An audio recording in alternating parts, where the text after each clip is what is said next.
V začetku junija 2026 je Bitcoin padel pod $60,000. Ljudje so panično prodajali. Zdelo se je, da je kriptosanje konec.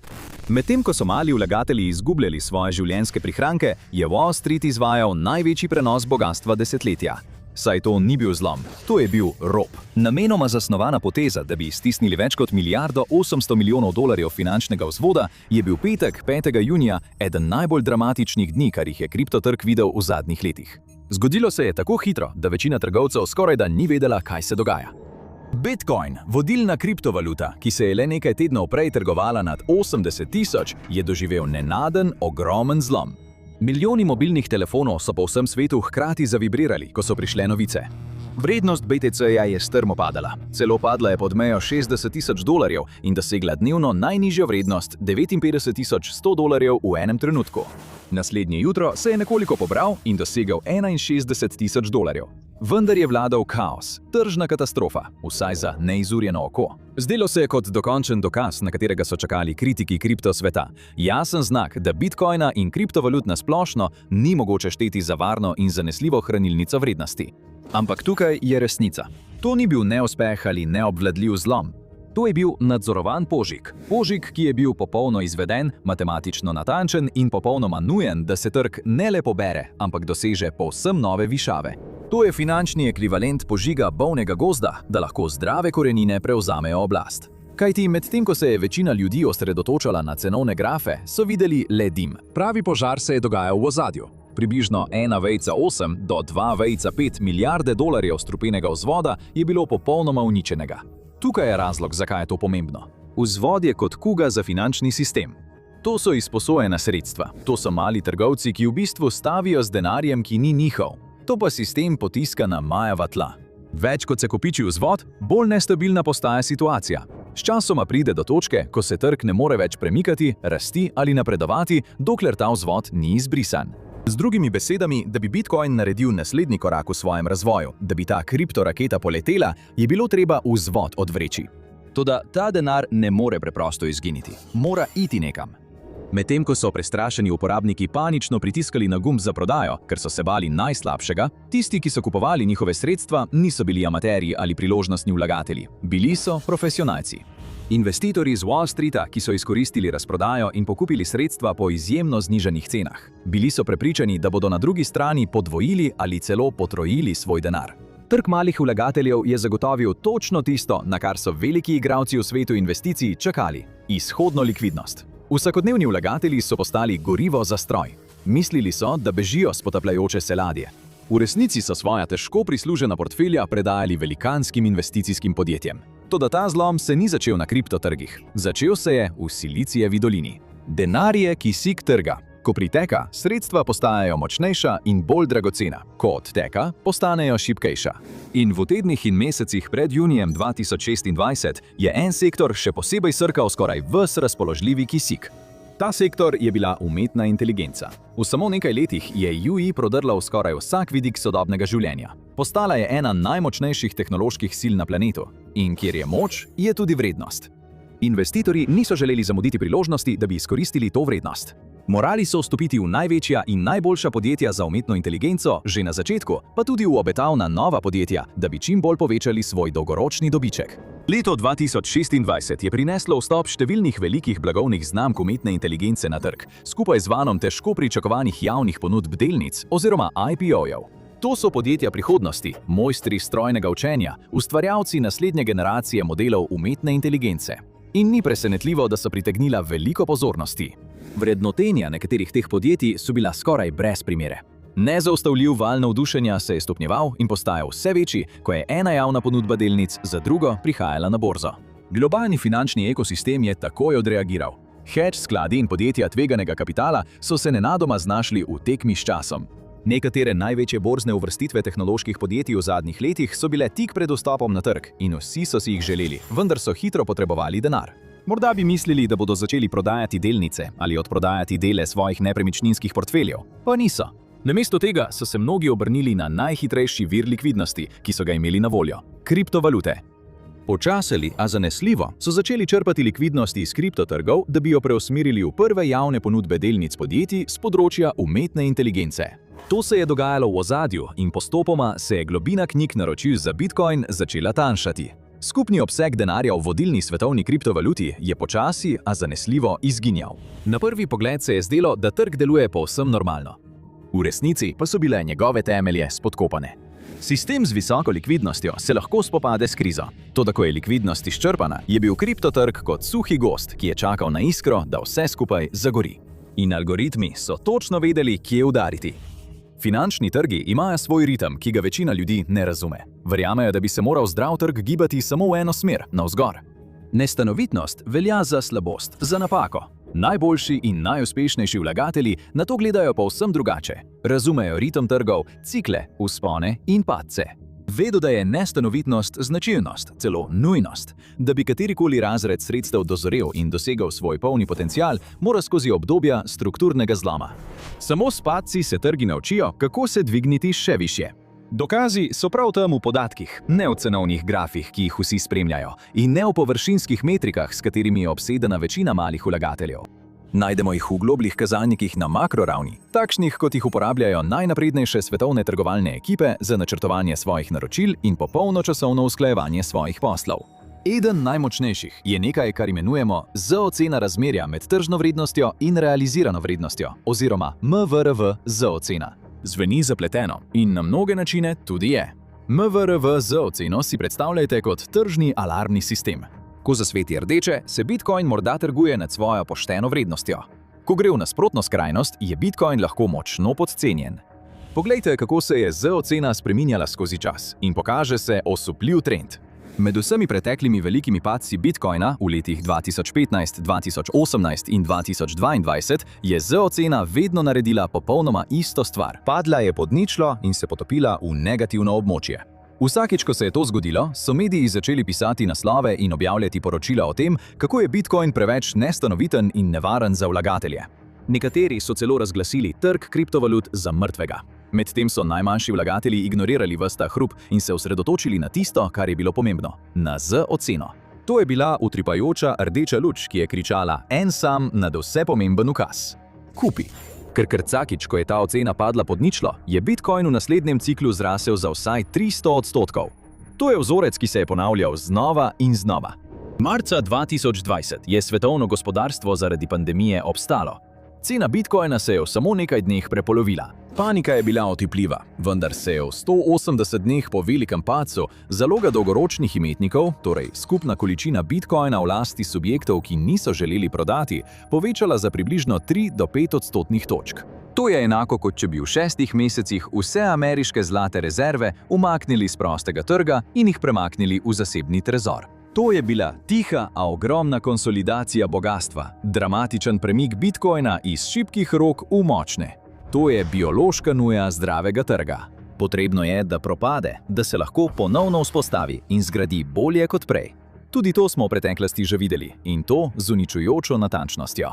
Leta 2021 je Bitcoin se dobro odrezal. Dosegel je najvišjo vrednost vseh časov v območju $60,000 spomladi, ko je nenadoma val slabih novic ponovno povzročil strm padec njegove vrednosti. Predlagane prepovedi rudarjenja, regulativni ukrepi in prisilne likvidacije so terjale svoj davek. V samo nekaj tednih se je cena Bitcoina prepolovila in padla na nekaj več kot $30,000. Pojavila se je ista zgodba kot prej. Z Bitcoinom je bilo konec. Bikovski trg je bil mrtev. Kdor je še vedno držal kriptovalute, naj jih čim prej proda. Sicer bo utrpel še večje izgube. Velik del malih vlagateljev je temu na svetu sledil. Prodali so svoje premoženje in obžalovali, da niso izstopili prej. A najpametnejši vlagatelji so videli, kaj se v resnici dogaja. Edinstven pojav, znan kot faza kopičenja po metodi Wyckoff.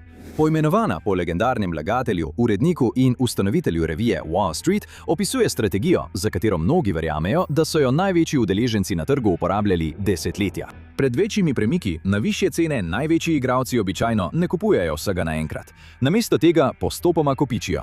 Tako imenovani kiti to počnejo zato, da prestrašijo male vlagatelje do te mere, da prodajo svoje naložbe.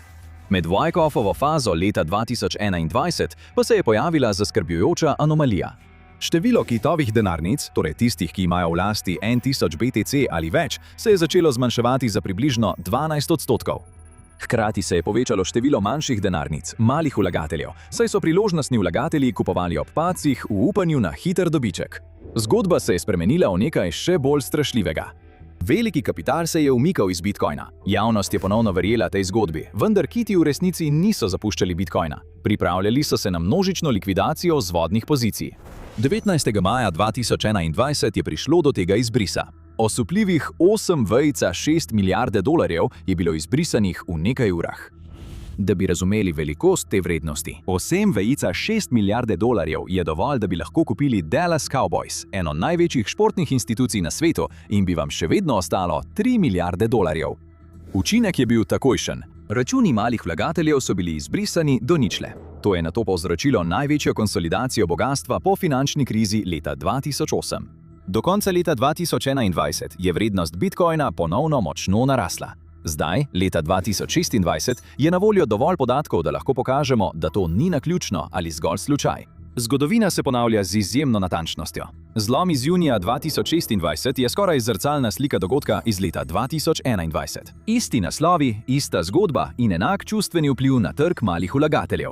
Toda leto 2026 ima varnostno mrežo, ki je leto 2021 ni imelo. Dno, ki so ga postavile najmočnejše finančne institucije na svetu. V začetku leta 2024 so bila pravila Bitcoina na trgu dejansko ponovno zapisana. Ameriška komisija za vrednostne papirje in borzo je uradno odobrila prve borzno trgovane sklade za Bitcoin oziroma ETF-je. Več kot desetletje je Bitcoin obstajal kot ločen subjekt od globalnega finančnega sistema. Vedno je bil na obrobju, nestanoviten, brez ustreznega regulativnega nadzora in težko dostopen tako za amaterske vlagatelje kot tudi za tradicionalne institucije. Zagon borzno trgovanih skladov ali ETF-jev je vse to spremenil. Premostil je prepad, ki je tako dolgo ločeval Bitcoin in tradicionalni finančni sistem. Učinek je bil takojšen. Velikani investicijskega sveta, kot sta BlackRock in Fidelity, so skočili v bazen z glavo naprej. Do konca leta so v svojih institucionalnih trezorih držali osupljivih 900,000 BTC. To je približno 4,6% celotne krožeče ponudbe samega sredstva. Da si lažje predstavljate to številko, 900,000 bitcoinov je le 200,000 bitcoinov manj. Manjka le še do skupnega števila 1 milijona izgubljenih kovancev Satoshija Nakamota, psevdonimnega ustvarjalca bitcoina, vrednih približno 80 milijard dolarjev. To je tako ogromna količina, da ima skoraj nepredstavljiv vpliv na preostali del trga. Tem investicijskim podjetjem daje dovolj finančne moči, da lahko nadzorujejo gravitacijo same blokovne verige. Wall Street ne deluje tako kot preostali del investicijskega sveta. Največji igralci na borzah, delnicah in kriptovalutah ne trgujejo s sredstvi na enak način kot mali vlagatelji. Sredstva kupujejo zato, da jih zavarujejo, nato pa na tej osnovi gradijo bogastvo. Ko institucija, kot je BlackRock, prevzame nadzor nad kriptokovancem, ta ni več v prostem obtoku. Ko se je zgodil zlom leta 2026, so mediji širili senzacionalistične naslove o množičnem begu kapitala. Opozarjali so na 1,4 milijarde dolarjev, ki so v času največje panike odtekli iz promptnih ETF-ev. Zanje je to lahko pomenilo samo eno. Institucionalno zanimanje za Bitcoin je mrtvo in pokopano. Ampak če pogledate širšo sliko, je 1,4 milijarde dolarjev kaplja v morje, kar se tiče teh velikih megaskladov. V resnici velika večina institucionalnega kapitala sploh ni bila premaknjena. Še vedno je točno tam, kjer je bila, preden se je panika začela. In medtem, ko so mali vlagatelji postajali negotovi in unovčevali svoje sredstva, so veliki igralci, kot sta BlackRock in Fidelity, prevzeli udarec nase. Niso paničarili, niso pobegnili, ker so razumeli strukturno realnost trga. Vedeli so, da lahko z vztrajanjem zagotovijo ponudbo sredstev in postavijo še močnejša tla za prihodnost. Toda ker Wall Street kopiči vedno večjo količino ponudbe, dejanska količina Bitcoina, ki ga je še mogoče kupiti, začne izginjati.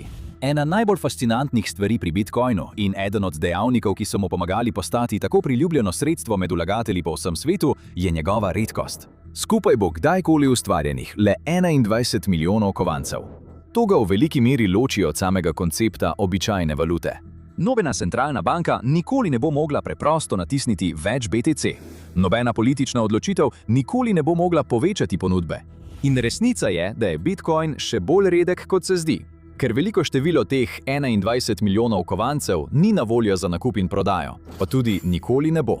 Zakaj? Ker je veliko od njih dejansko izven obtoka. Shranjeni so na izgubljenih trdih diskih, zaklenjeni v šifriranih denarnicah zaradi pozabljenih gesel, ali pa so shranjeni v hladni hrambi in nedotaknjeni že leta.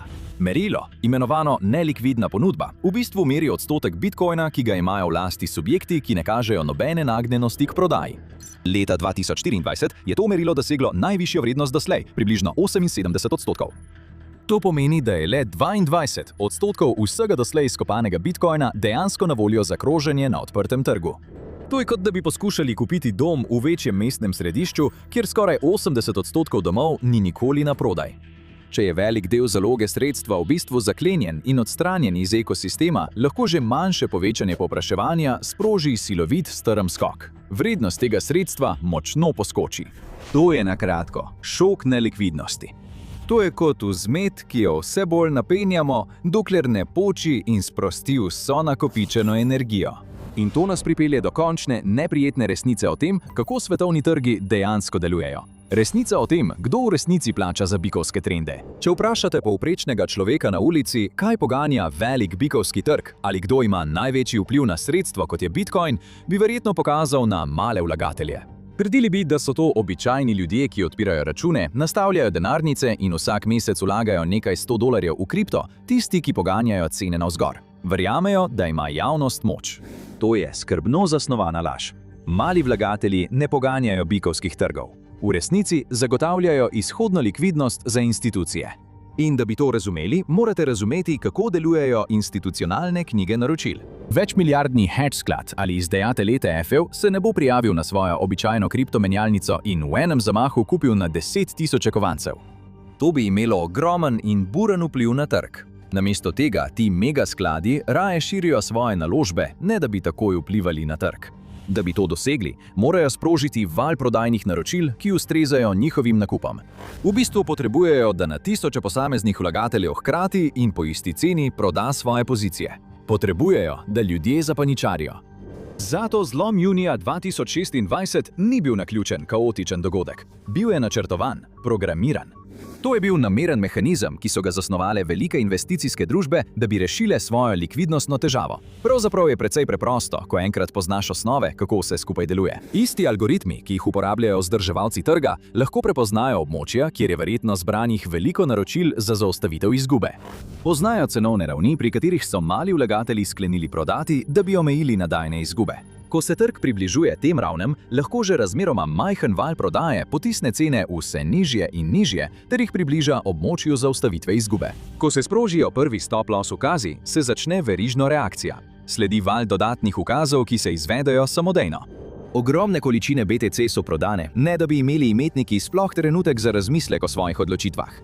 Cena še naprej pada in pri tem sproža vedno več stop-loss omejitev. V nekaj minutah vrednost strmoglavi povprečnega vlagatelja, ki vse to opazuje, pa zgrabi panika in začne prodajati svoje kovance. Ko vrednost BTC pade skoraj tako nizko, kot je mogoče, Wall Street vlagatelji planejo kot morski psi in pokupijo kovance, ki so preplavili odprti trg. A to ne pomeni nujno slabih novic za male vlagatelje. Do zdaj se je vse v zvezi s padcem bitcoina zdelo, kot da je prirejeno proti javnosti. Zaznovano je tako, da požre male vlagatelje in jih izpljune, medtem ko velike institucije igrajo na njihova čustva in izkoriščajo njihov paničen odziv. To je morda res, vendar to ni celotna zgodba. Da bi to razumeli, morate pogledati onkraj tega, kar se dogaja v tem trenutku. Prezrite naslove, saj makromodeli in orodja za napovedovanje, ki jih uporabljajo nekateri najboljši finančni analitiki na svetu, še vedno kažejo v isto smer, navzgor.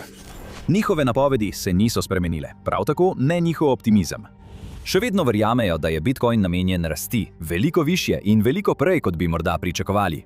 Večina strokovnjakov se strinja, da bi moral bitcoin do četrtega četrtletja 2026 doseči med 150.000 in 180.000, vendar pa ni enotnega mnenja.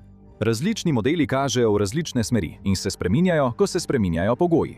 V takšnih trenutkih so veliki premiki cen običajno povezani s spremembami v likvidnosti, finančnem vzvodu in splošnem pozicioniranju na trgu, ne pa z enim samim jasnim vzrokom. Ko se ti pogoji sproščajo, se kapital običajno premika po sistemu na načine, ki niso vedno vidni v realnem času. Glede na perspektivo je to lahko videti kot normalen del tržnih ciklov ali kot znak globljih strukturnih pritiskov. Stalnica pa je, da se te napovedi nenehno popravljajo, ko prihajajo nove informacije.